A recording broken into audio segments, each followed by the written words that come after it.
गेल्या वर्षी अजून एक वर्षही नसेल झालं, आपत्ती आली होती, प्रचंड पाऊस कोसळला होता, शेतकऱ्यांचं पीक तर वाहून गेलंच, घरदारं वाहून गेली, मुलांची वह्या पुस्तकं वाहून गेली आणि शेत जमीनच्या जमिनी खरवडून गेल्या होत्या अक्षरशः. म्हणजे ते सगळे खालचे दगडगोटे हे वरती आले होते. आता जसे दगडगोटे गद्दार वरती आले तसे ते जमिनीतले दगडगोटे वरती गेले होते आणि जमीनचा कस संपूर्ण मारून टाकलं होतं.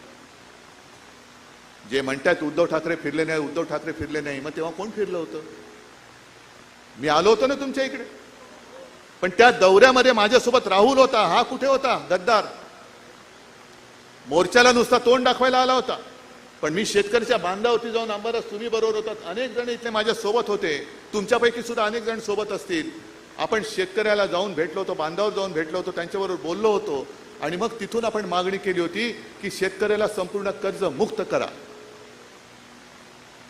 त्या कुठल्याही दौऱ्यामध्ये हा गद्दार नव्हता. उद्धव ठाकरेंनी आमच्याकडे लक्ष द्यायला पाहिजे होतं. मला पत्रकारांनी विचारलं, म्हटलं बरोबर आहे, जर लक्ष दिलं असतं तर तुमच्या भानगडी आम्हाला कधीच कळल्या असत्या. लक्ष नाही दिले, माझी चूक झाली.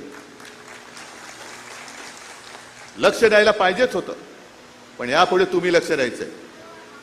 हा जो तुम्ही माझ्याकडे चाबूक दिलेला आहे, आसूड, महात्मा ज्योतिराव फुलेने जो म्हटलंय शेतकऱ्याचा आसूड, तसा हा आसूड आहे. आणि हा चाबूक तुम्ही मला दिलात, पण मी तुमच्याकडे परत दिलाय, कारण हे चालवण्याचं काम तुम्ही करायचंय. हे चालवण्याचं काम तुम्ही करायचंय. म्हणजे तुम्ही आतापर्यंत ज्याला प्रेम दिलं, त्या प्रेमामुळे माजले. आणि काही जणांची लायकी नसते, प्रेम ज्यांना परवडत नाही ना ते गद्दारी करतात. आणि जर का विकास निधीसाठी पक्षांतर केलं असेल तर मी काल सुद्धा म्हटलं, झालं आज यावर्षी RSSला 100 वर्ष झाली. 100 वर्ष. भारतीय जनता पक्षाला सुद्धा आणीबाणीनंतर जन्माला आलेला पक्ष आहे. त्याच्या आधी जनसंघ होता. आज आमचे 3 खासदार आणि राज्यसभेत 1 खासदार आहे.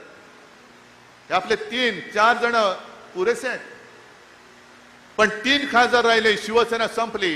त्या सगळ्या बेखल्याने मी सांगू इच्छितो की जोपर्यंत शिवसेना प्रमुखांनी हिंदुत्वाचा विषय हाती घेतला नव्हता, तोपर्यंत भारतीय जनता पक्षाची आज जगातला सगळ्यात मोठा पक्ष होता, त्याच्याहून आता कॉंग्रेस जनता पार्टी मोठी झालेली आहे.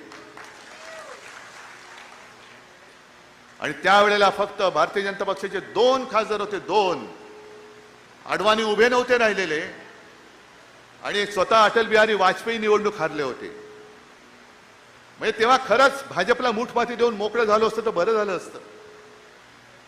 पण आपण